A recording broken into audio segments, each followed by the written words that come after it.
अब ये है क्लास आपकी 115 वो इडियम्स एंड फ्रेजेस। तो पहले मैंने क्या सोचा है कि जैसे 5 टॉपिक हैं आपके, antonyms, synonyms, one word, homophones और इडियम्स।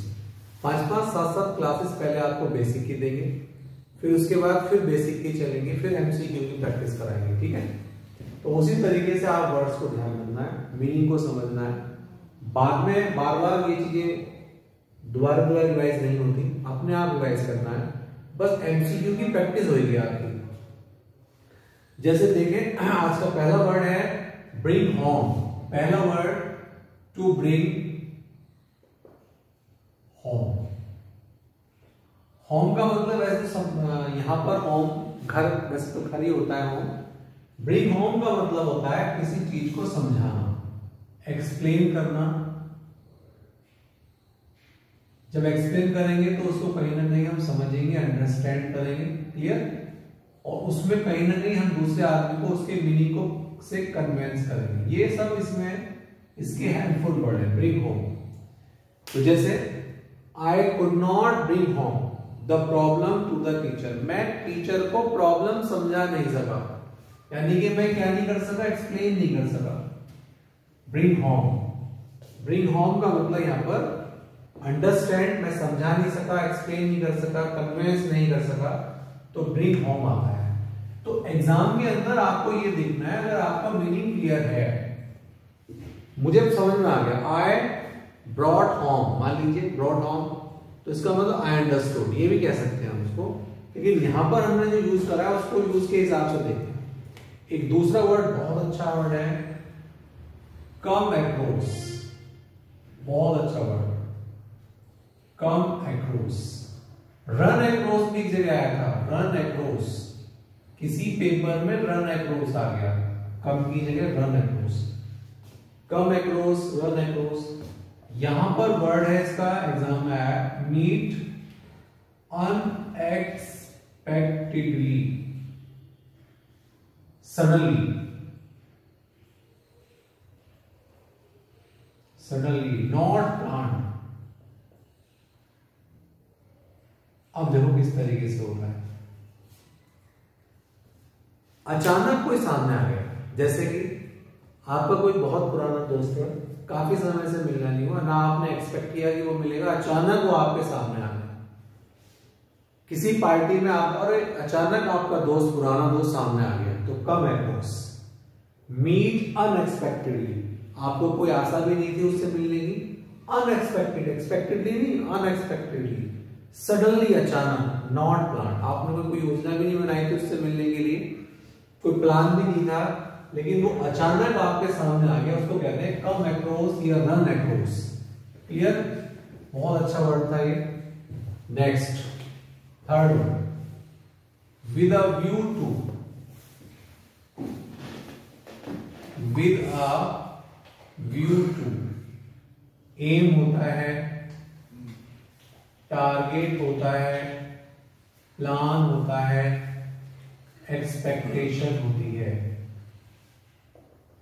होप होती है। देखो कितनी सारी चीजें आ गई। विद अ व्यू टू का मतलब होता है सोच से, व्यू माने होता है विचार। विद अ व्यू टू, किस विचार से, किस उद्देश्य से, टारगेट, एम, प्लान, एक्सपेक्टेशन, किस आशा से। जैसे इसका एग्जांपल देखते हैं, आई वेंट देयर, मैं वहां गया था, with a view to meeting my friend, मैं वहां गया था, मेरा उद्देश्य क्या था, with a view to meeting my friend, अपने दोस्त से मिलने का उद्देश्य था। तो उसके लिए कहते हैं विद अ व्यू टू, मेरा एम क्या था, मेरा टारगेट क्या था, प्लान क्या था, एक्सपेक्टेशन क्या थी, होप क्या थी, ये सब विद अ व्यू टू आता है।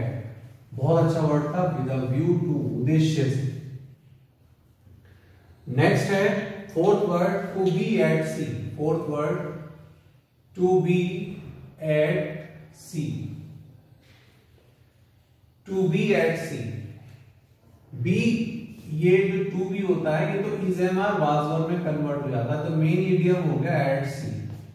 यहां पर है कंफ्यूज कंडीशन में, कंफ्यूज्ड। एक वर्ड पजल्ड आता है, पहेली वगैरह जो होती है, puzzled, confuse, puzzled, not clear,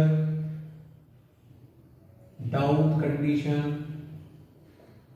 ठीक, तो जब भी एट सीखें, कंफ्यूज है, वो नहीं पता उसे करना क्या है, पजल्ड है, कंफ्यूज है, ठीक, तो उसको कहते हैं जैसे I am at quite at sea in such matters. भैया ऐसे मामलों में तो मैं क्या हो जाता हूं, कंफ्यूज हो जाता हूं, मैं समझ नहीं पाता कि क्या करना चाहिए। नेक्स्ट है फिफ्थ, पांचवा वर्ड है to keep one's word. To keep one's word, ये होता है कि अपने शब्दों को रखना, तो की प्रॉमिस, अपने वादे को निभाना, की प्रॉमिस। की वंस वर्ड, अपने शब्दों को, एक और होता है ट्रू टू वर्ड, अपने बातों जो कही हुई बातें उनके प्रति सच्चा रहना, true to word. Stick to word भी आता है, स्टिक टू वर्ड, दोनों बातें सही है। क्लियर, तो कीप वंस वर्ड ये भी सही है। कीप वंस वर्ड का मतलब अपने जो आपने प्रॉमिस किसी से किया है उन शब्दों को निभाना, जैसा कहा है वैसा उस बातों को, उन बातों पर अमल करना। तो कीप प्रॉमिस भी आता है, ट्रू टू वर्ड आता है, अपने बातों का सच्चा होना, पक्का होना। नेक्स्ट है six word, look forward. To look forward, forward means आगे की तरफ, लुक फॉरवर्ड आगे की तरफ देखना, यानी कि यहां पर होप बेस्ट, अच्छी आशा करना, पॉजिटिव, एक्सपेक्ट पॉजिटिवली। बहुत से निगेटिव सोचते रहते हैं, एक्सपेक्ट पॉजिटिव, पॉजिटिवली कहते हैं शायद। और एक वर्ड और आता है, वो एग्जाम में आ चुका है, ऑप्टिमिस्टिक, आशावादी। ये हमेशा आगे की तरफ देखते हैं, अच्छे रिजल्ट की कामना करते हैं, निगेटिव विचार इनके अंदर नहीं होते। लुक फॉरवर्ड, होप बेस्ट, हमेशा अच्छी कामना करेंगे। एक्सपेक्ट पॉजिटिवली, हमेशा अच्छी विचारों को लेंगे पॉजिटिवली, निगेटिव का इन्हें कोई काम नहीं होता। और हमेशा आशावादी रहते हैं, कुछ निराशावादी रहते हैं, हमेशा निगेटिव सोचेंगे नहीं, ये नहीं सोचते, तो पॉजिटिव सोचते हैं। जैसे Ram looks forward to getting a government job. Ram looks forward to getting a government job, क्या पाने की इच्छा है उसकी, government job. Look forward to getting, इसमें एक नियम हो रहेगा, वो आप बाद में बताऊंगा आपको, कि लुक फॉरवर्ड टू जब आता है या विद अ व्यू टू जब आता है तो वहां पर वर्ब में आईएनजी आता है। तो इसलिए इसके एग्जांपल में इसके जो मैंने आपको यूज दे रखा है उसमें आईएनजी लगा रखा है। तो ये नियम बाद में हम करेंगे, ग्रामर के उसमें आ जाएगा। तो ये हमारा हो गया सिक्स वर्ड, हो गया seventh word. Seven, to be in a fix, in a fix, या टू बी वही है, मैंने बताया इज एम आर का। इन a dilemma, in a dilemma भी होता है, और एक अभी हमने किया एट सी। इन सब का मतलब होता है वही confusion, confusion, what to do, कि क्या करना है।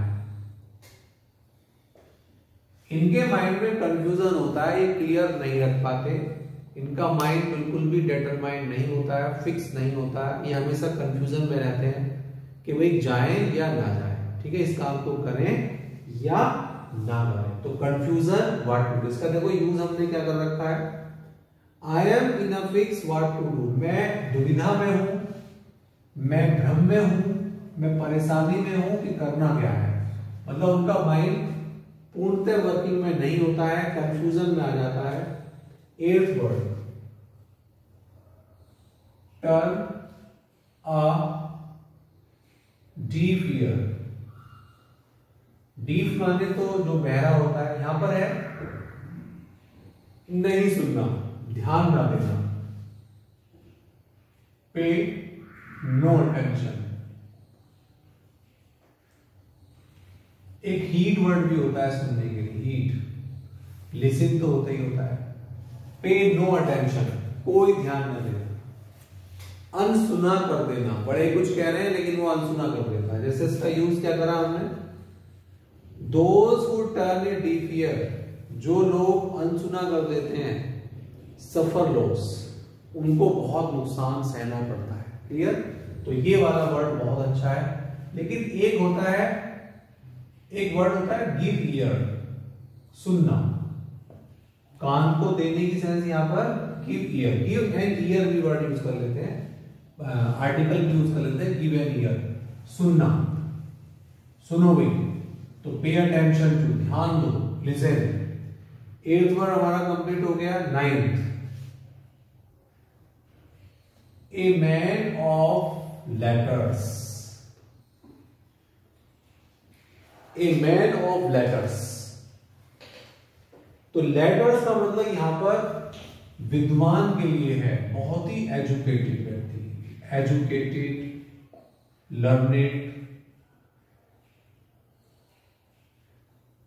ठीक? पंडित नेहरू के लिए, बड़े जो बंदे हैं जो बहुत ही एजुकेटेड, बहुत ही लर्नेड व्यक्ति रहे हैं, उनके लिए आता है मैन ऑफ लेटर्स। एक वर्ड, 10वां वर्ड करते हैं, call of.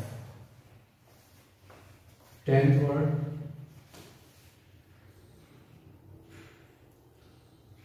Call off. O double है। कॉल माने तो पुकारना होता है, ऑफ माने फिर वही बात है, कॉल ओ डबल रहता है। यहां पर हमने पहले तो कोई बात कही लेकिन उसको हमने वापस ले लिया, टेक बैक। किसी चीज को वापस लेना, टेक बैक। पहले हमने कहा हड़ताल, या हमने हड़ताल शुरू भी कर दी, किसी काम को शुरू कर दिया लेकिन फिर ऑफ कर दिया, हमने हड़ताल वापस ले ली, उस सेंस में आता है टेक बैक। ये इसका यूज किस तरीके से है, the workers called of their strike, उन्होंने अपनी हड़ताल, वर्कर्स ने अपनी हड़ताल वापस ले ली। बस एक वर्ड और करते हैं इसमें, ग्रीस द पाल, बहुत अच्छा word, Greece the Pal, PALM। पाल हथेली के लिए आता है, मुट्ठी गर्म करना रिश्वत के लिए आता है, ब्राइब। क्लियर? तो रिश्वत देना, ग्रीस द पाल, मुट्ठी गर्म करना, पैसा देना गलत कार्य के लिए। तो greasing the palm is necessary for getting a work done, is necessary. अब क्या हो गया है, आजकल काम कराना, ठीक है, नेसेसरी, इसको इतना ही रखें।